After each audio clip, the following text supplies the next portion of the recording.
Assalamualaikum warahmatullahi wabarakatuh. Perkenalkan, nama saya Krisna Karunia Dewanda, yang saat ini sedang menempuh mata kuliah metode penelitian. Saya akan mempresentasikan penelitian saya yang berjudul Pengembangan Media Pembelajaran Pengenalan Huruf Hiragana dan Katakana menggunakan teknologi Augmented Reality. Yang akan dibahas pada bab 1 yang pertama adalah latar belakang, yang kedua ada rumusan masalah, kemudian tujuan penelitian, kemudian manfaat penelitian, dan yang terakhir adalah fokus penelitian. Latar belakang. Bahasa Jepang adalah bahasa yang cukup mendunia. The Japan Foundation merilis hasil survei Lembaga Pendidikan Bahasa Jepang di luar negeri tahun 2018. Menurut hasil survei, ada sebanyak 3.846.773 orang. Dalam bahasa Jepang dikenal memiliki 3 jenis huruf, yaitu hiragana, katakana, dan kanji. Hiragana dan katakana merupakan simbol fonetik. Setiap hurufnya mewakili penyebutan satu suku kata. Sedangkan kanji adalah ideogram yang dipakai untuk menggambarkan makna dari setiap ujaran. Augmented reality adalah teknologi yang memperluas dunia fisik kita dengan cara menambahkan lapisan informasi digital ke dalamnya. Teknologi ini mampu mengaplikasikan bagaimana cara untuk mempelajari huruf hiragana dan katakana. Rumusan masalah, yaitu yang pertama adalah 1. Bagaimana menerapkan teknologi augmented reality pada media pembelajaran dasar huruf hiragana dan katakana. Yang kedua adalah bagaimana keefektifan proses belajar pada pembelajaran dasar huruf hiragana dan katakana menggunakan augmented reality. Tujuan penelitian, yaitu 1. Menghasilkan media pembelajaran yang menggunakan teknologi augmented reality atau AR berbasis Android untuk pembelajaran dasar huruf hiragana dan katakana. Yang kedua adalah mengetahui tingkat keefektifan proses belajar pada pembelajaran dasar huruf hiragana dan katakana menggunakan teknologi augmented reality. Manfaat penelitian. Manfaat penelitian ada 2, yaitu yang pertama adalah bagi peneliti dan kedua bagi pembaca.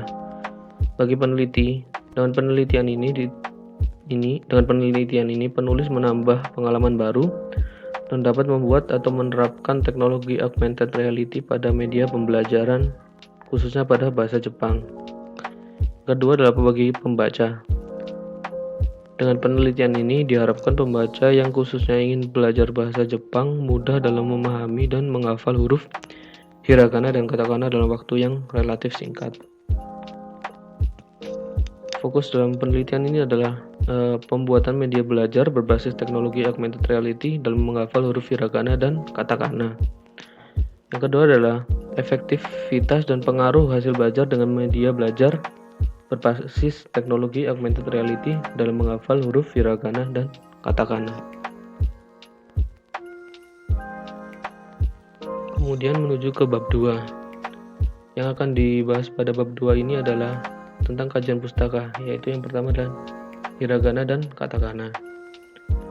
Kemudian media pembelajaran, ketiga augmented reality, kemudian penelitian terdahulu.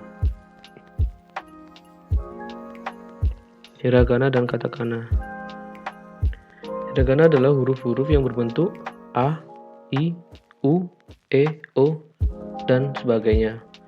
Penulisan huruf hiragana merupakan cara yang mewakili sebutan setiap suku katanya dalam bahasa Jepang. Huruf hiragana ini terbentuk dari garis-garis atau coretan yang melengkung. Hiragana sendiri punya 46 karakter huruf yang mewakili 46 bunyi yang berbeda. Kemudian adalah katakana. Katakana adalah huruf-huruf yang terbentuk seperti A, I, U, E, O, dan sebagainya. Coretan huruf katakana terbentuk dari garis lurus, sedangkan huruf hiragana terbentuk dari garis-garis atau coretan yang melengkung. Huruf katakana biasa dipakai untuk menulis kata serapan dari bahasa asing dan memiliki jumlah huruf yang sama, yaitu 46 dengan bunyi yang berbeda. Media pembelajaran. Secara harfiah, kata media berasal dari bahasa Latin medium yang memiliki arti perantara atau pengantar. Menurut Asosiasi Teknologi dan Komunikasi Guruan, Association for Education and Communication Technology, mendefinisikan media sebagai benda yang dapat dimanipulasikan, dilihat, didengar, dibaca, atau dibicarakan beserta instrumen yang dipergunakan dengan baik dalam kegiatan belajar mengajar. Dapat mempengaruhi efektivitas program instruksional. Menurut Asnawi dan Usman tahun 2002, halaman 11. Jadi media apabila dipahami secara garis besar adalah manusia, materi, atau kejadian yang membangun kondisi yang membuat siswa mampu memperoleh pengetahuan, keterampilan, atau sikap. Secara khusus, pengertian media dalam proses belajar mengajar cenderung diartikan sebagai alat-alat grafis, fotografis, atau elektronik untuk menangkap, memproses, dan menyusun kembali informasi visual ataupun verbal. Segala sesuatu yang dapat digunakan menyalurkan pesan atau isi pelajaran, merangsang pikiran, perasaan, perhatian, dan kemampuan siswa, sehingga dapat mendorong proses belajar mengajar. Dari berbagai definisi dapat diambil kesimpulan bahwa media adalah segala sesuatu benda yang dapat menyalurkan pesan atau isi pelajaran sehingga dapat merangsang siswa untuk belajar. Kedua adalah augmented reality. Augmented reality atau AR adalah cara alami untuk mengeksplorasi objek 3D atau 3 dimensi dan data. AR merupakan suatu konsep perpaduan antara virtual reality dengan world reality, sehingga objek-objek virtual dan 2 dimensi atau 3 dimensi seolah-olah terlihat nyata dan menyatu dengan dunia nyata.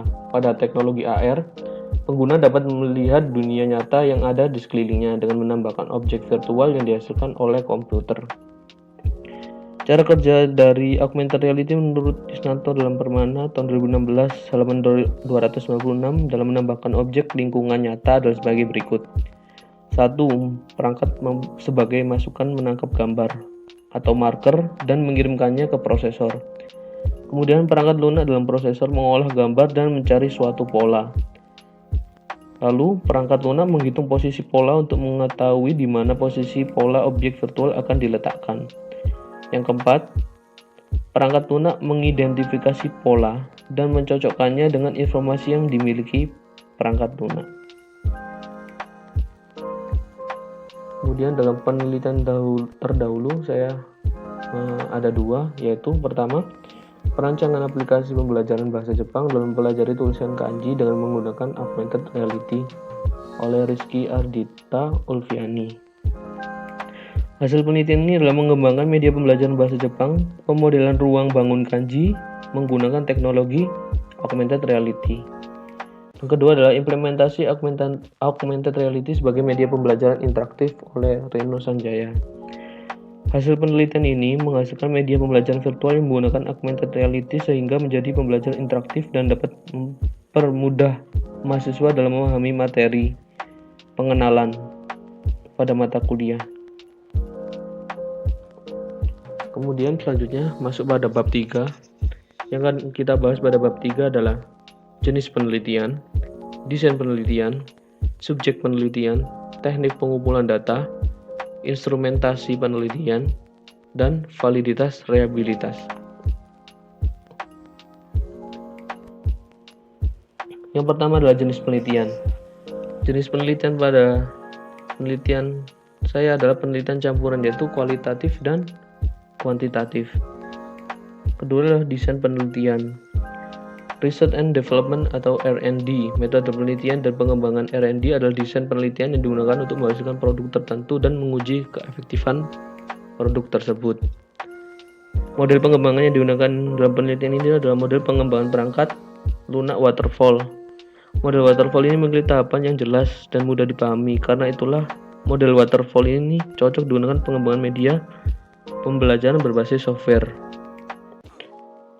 Model waterfall atau air terjun ini memiliki 4 tahapan, yaitu tahap analisis, desain, pembuatan kode program atau implementasi, dan terakhir adalah pengujian. Kemudian adalah subjek penelitian.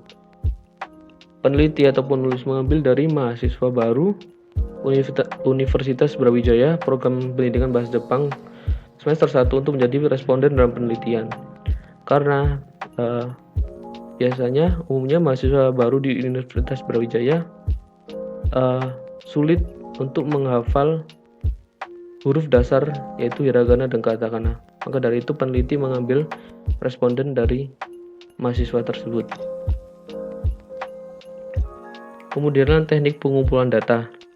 Metode pengumpulan data yang digunakan untuk memperoleh data dan informasi dalam sebuah penelitian ini adalah wawancara, observasi, black box testing, dan penyebaran angket atau kuesioner kepada responden.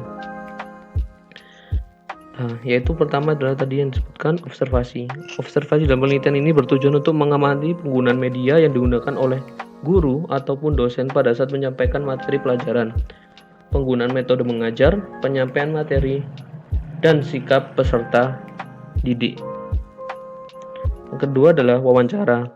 Tujuan dari wawancara ini yaitu menggali informasi tentang permasalahan yang ada di lingkungan tersebut atau di lingkungan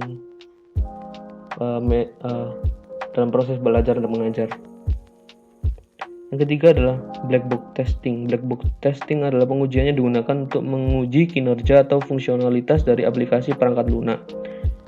Pada pengujian ini akan dicari kesalahan-kesalahan sebagai berikut. Satu adalah fungsi yang salah ataupun hilang. Kedua adalah kesalahan interface. Ketiga adalah kesalahan dalam struktur data atau akses database eksternal. Keempat adalah kesalahan performa. Dan terakhir adalah 5, kesalahan inisialisasi dan terminasi. Kemudian, angket kuesioner. Angket merupakan teknik pengumpulan data yang dilakukan dengan cara memberi seperangkat pernyataan atau pertanyaan tertulis kepada responden untuk dijawabnya. Data yang dikumpulkan dengan menggunakan kuesioner akan lebih objektif karena data berasal dari pengetahuan dan pendapat yang utuh dari responden. Selain itu, responden dapat menjawab peneliti dan subjek penelitian atau waktu tersedia dalam pemikiran jawaban. Data yang dikumpulkan lebih mudah dianalisis karena pertanyaan-pertanyaan yang diajukan bersifat tetap sama antar masing-masing responden. Angket digunakan untuk mengetahui kelayakan media dan mengetahui respon penilaian siswa. Jadi instrumen penelitian ini adalah media berupa angket untuk mahasiswa atau pengguna ini memiliki beberapa aspek, yaitu penilaian yang meliputi aspek desain, pembelajaran tampilan media, software, materi, dan manfaat. Kemudian adalah validitas reliabilitas. Uji validitas adalah derajat ketepatan antara data yang diperoleh dengan yang terjadi pada objek penelitian. Instrumen divalidasi tentang aspek-aspek yang diukur berdasarkan teori tertentu yang mendukung sebuah penelitian.